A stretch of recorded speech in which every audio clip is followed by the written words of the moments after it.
Добре дојдовте во уште едно издание на Cybershift, вашиот прозорец кон технологијата, науката и IT светот. Останете на нашиот канал и информирајте се за најактуелните достигнувања. Почнуваме веднаш по краткиот джингл. Денешната емисија ќе отвориме со голема новост кај Snapchat. Од сега ќе можете бесплатно да телефонирате. Популарноста на Snapchat забрзано расте и многумина предвидуваат дека оваа апликација наскоро би можела да ја престигне и WhatsApp. Популарната апликација Snapchat со најновиот апдејт доби неколку прилично интересни опции кои ќе ги воодушеви постоечките и дефинитивно ќе привлечат нови корисници. Најновата верзија со назив Chat 2.0 на корисниците им нуди можност за повици и допишување преку видеопораки. Например, кога вашиот пријател со вас сака да се допишува преку видеопорака, тогаш ќе можете да го сторите тоа преку видеозапис, а исто така може да го гледате и да комуницирате со него преку текстуални пораки и стикери, истакнаа од Snapchat. За да започнете аудио или видео повик, доволно е само едно копче. Посебно ни се допаѓа тоа што благодарение на новиот чет многу лесно може да преминете на различни начини на комуницирање, баш како и во реалниот живот, додадава од Snapchat. Како и да е, со оглед на тоа што WhatsApp го користат повеќе од милиарда корисници, Snapchat со база на корисници од 100 милиони мора да стори многу повеќе за да ја надмине својата најголема конкуренција. Microsoft и Apple имаат различна идеја како треба да се користи електричното пенкало, но и двете компании прават сериозни напори да го популаризираат стилото.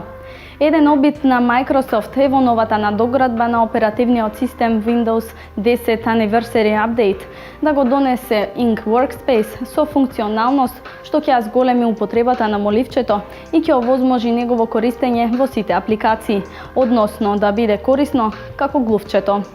Microsoft сака електронското пенкало да биде корисно како глувчето. Еден од новитетите е промена на Sticky Notes, апликацијата која постои од поодамна, но сега може да биде повикана од било каде преку Ink Workspace. Она што може би ќе помогне за поголема популарност е супер едноставното повикување на белешките, бидејќи ова сега ќе биде овозможено и со притисок на копчето за бришање наместено на самото моливче. Говорниот асистент, кој ќе разбира што ќе пишувате и може да ве извести доколку нешто заборавите да направите. Вештачката интелигенција конечно е доволно интелигентна, па може да напишеме белешка, а вештачката интелигенција да ја процесира и автоматски да креира hyperlink до неа во календарот. Ова повеќе не е фантастика. Microsoft ова го прави и со гласовните команди и ќе биде подобро во иднина. Новитет е можноста за обележување на нешто на екранот со моливчето и негово споделување. Примерот кој го сподели компанијата помалку потсетува на можностите кои сака да ги имплементира Microsoft во HoloLens. Имено, примерот прикажува одбележување на едно копче на веб-сайт и текст до него. Искористи го ова. Најголем дел од овие можности беа достапни и досега, но корисниците, пред се ентузијастите, мораа да инсталираат куп апликации и екстензии за прелистувачите. Со следната надградба на Windows, ова ќе биде овозможено директно со моливчето. Доказ дека доаѓа времето на електричните моливчиња е и Apple, кој го додадоа на новите iPad Pro таблети. За дел од уредите, глувчето и тастатурата остануваат незаменливи, но се поголем е бројот на хибридни компјутери, кои се комбинација на таблет и лаптоп.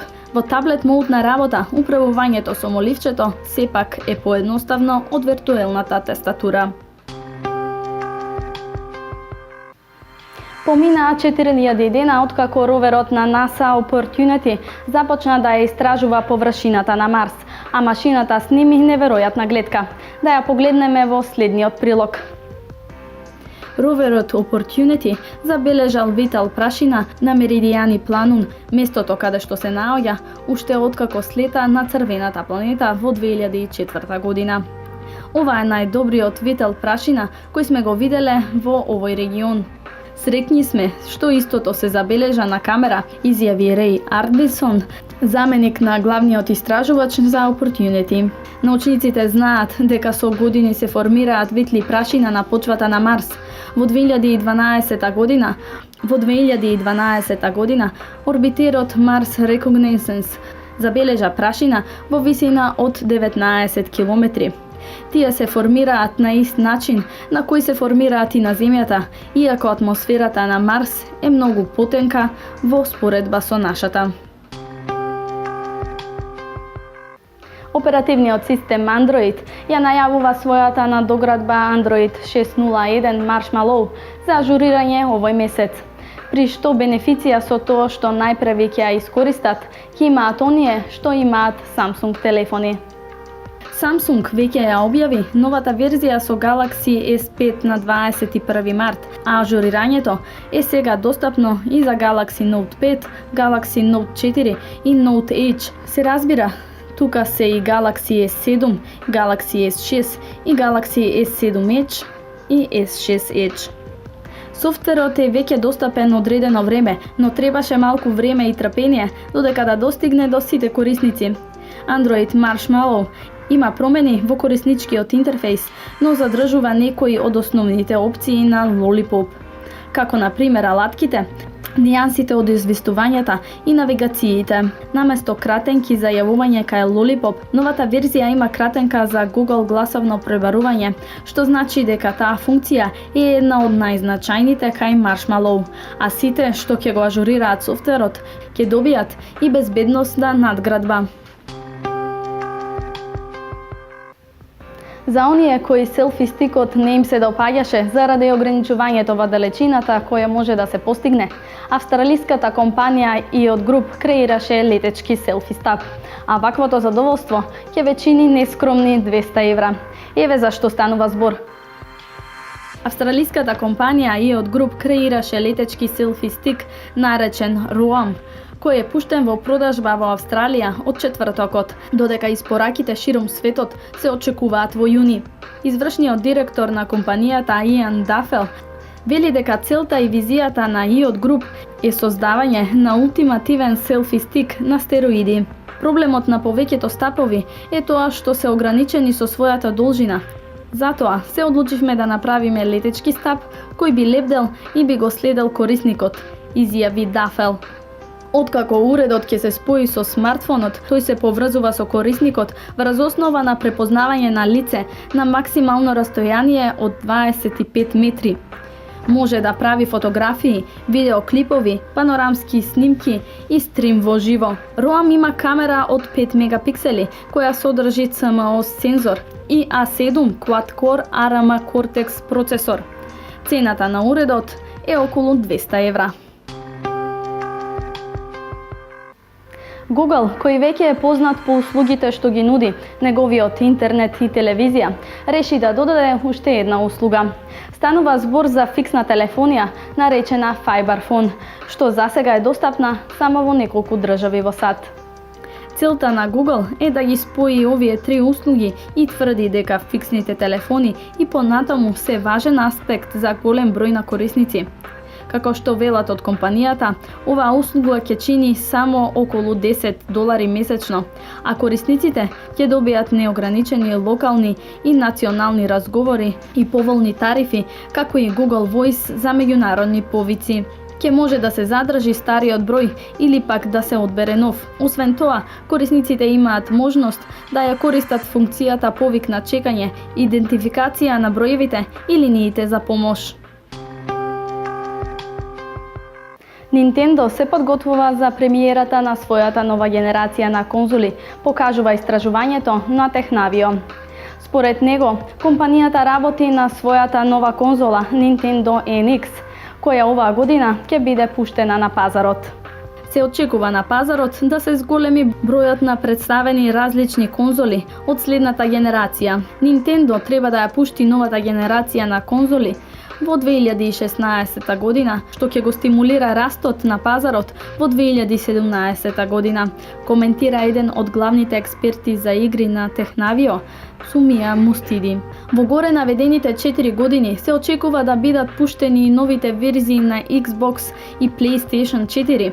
Ова е особено интересно, бидејќи покажува дека кон NX ќе се приклучат и новите надградби на системите на Microsoft и Sony, порано од претходно прецизираното. Nintendo NX најверојатно ќе биде прикажана за прв пат во текот на оваа година за време на Electronic Entertainment Expo, познато уште како E3, што се одржува во САД, дополнува Технавио. Најновата иновација на Apple, Duo камерата, ќе има можност да ја испробаат само корисниците на најновиот iPhone 7 Plus. Аналитичарот Минг Чи Куо предвидува дека само поголемиот смартфон iPhone 7 Plus ќе располага со иновативната Duo EyeSight камера на Apple, што може да ги разочара многу од фановите, бидејќи моделот од 4,7 инчи ќе има обична камера. За дизајнот предвидува дека ќе биде сличен на iPhone 6s, што е вообичаено, бидејќи Apple одамна не применува драстични промени на изгледот. По десетина години работа, научниците од Кралскиот институт за технологија во Стокхолм најпосле успеа да создадат прозирно дрво. Станува збор за материјал направен од вистинско дрво, но при тоа е транспарентен. Доколку употребата и производството на овој материјал масовно заживеат, тоа ќе доведе до вистинска револуција во архитектурата, но и во соларната технологија. Според научниците, прозирното дрво е ефтин и обновлив извор кој може да помогне во намалувањето на трошоците за внатрешно осветлување на домовите и просториите, а може да се користи и за соларни келии кои истовремено ќе бидат и прозори. Ќе може да се користи и за приватни прозори кои овозможуваат светлината да влезе, а штитат од погледите од надвор. Интересно е што концептот за транспарентно дрво не е нов, но ова е прв пат во историјата научниците да направат вистински пробив со материјал кој реално може да биде употребен во масовното производство. Со цел да го создадат новиот материјал, научниците почнаа со примероци од комерцијално балса дрво, па преку хемиски процеси го отстранија лигнинот, структуралниот полимер кој е присутен во клеточните ѕидови на растенијата. Лигнинот е и одговорен за блокирање на 80 од 95% на светлината која преминува преку дрвото. Со негово отстранување е добиено и фино бело парче, а за да остане провидно, научниците мораат да додадат акрил или плексиглас во самото дрво. Така добија транспарентен материјал кој е при тоа 2 пати поцврст од пластиката. Сега научниците се во фаза на изнаоѓање на методи за зголемување на транспарентноста, но и за производството. Таквата потрага ќе вклучува и експериментирање со различни видови дрва. Графичките чипови, односно оние кои се наоѓаат во графичките картички, веќе подолго време се користат за специфични пресметковни функции и се многу побрзи во решавањето на тие задачи за разлика од процесорите, кои се користат за генерални функции. Новиот Tesla P100 чип на Nvidia ќе понуди исклучително висока брзина со која ќе се прогласи за најбрзиот графички чип на планетата и ќе биде наменет пред се за развивање на вештачката интелигенција. Чипот се базира на Pascal архитектурата и има транзистори со големина од 16 нанометри, но благодарение на неговите поголеми димензии, преку 4 пати во однос на процесорите, на чипот има 15,3 милиарди транзистори. Перформансите се вртоглави.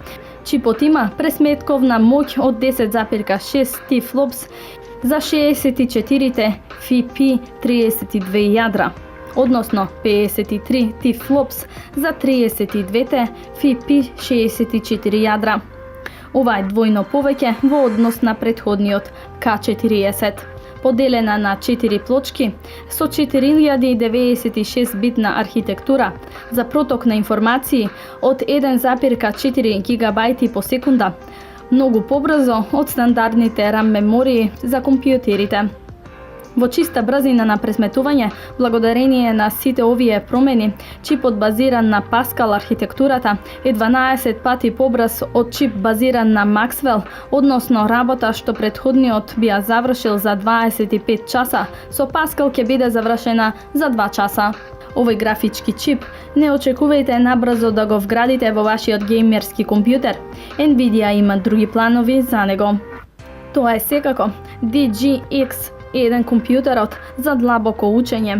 кој има 8 вакви графички чипови, кои нудат брзина од 170 тифлопс, бидејќи графичките чипови можат да прават само одредени задачи. Во компјутерот се вградени и два Intel Xeon E5 2698 V3 2,3 GHz процесори со по 16 јадра за генерални пресметки, 4 SSD во RAID за вкупен капацитет од 1,92 терабајти, 512 GB DDR4 RAM меморија и напојување од 3200 вати. Овој компјутер ќе вечини многу пари, поточно $129,000 и нема да биде наменет за широката публика. Сепак, очекувајте да биде основа за многу сервери наменети за развивање и подобрување на вештачката интелигенција, која со сигурност најбрзо ќе ја користиме во нашите паметни уреди, во вид на виртуелен помошник, како Siri, Google Now и Cortana. Компјутерите што мислат се навистина за даголот. Паметните контакт леки, како оние што ги користат тајните агенти во филмовите, конечно ќе бидат достапни на пазарот. Компанијата Samsung патентираше леки со вградена внатрешна камера. Еве за што станува збор. Одобрен е патентот на Samsung во Јужна Кореја за контактните леки, кои проектираат слика директно во окото на личноста што ги носи. Во леките има вградена камера и сензори што се контролираат со трепкање, а имаат и антени што испраќаат содржина на надворешните уреди како смартфон за обработка. Samsung почна со развивање на паметни контакт леки за да направи подобар уред од оној што корисниците го имаат носејќи Google наочари. Леките имаат заштита, а видливоста преку нив ќе биде подобра. Тоа беше се што ви припремивме за ова издание на Cybershift. Се гледаме во следната епизода со нови информации. Ви благодариме на вниманието и довидување.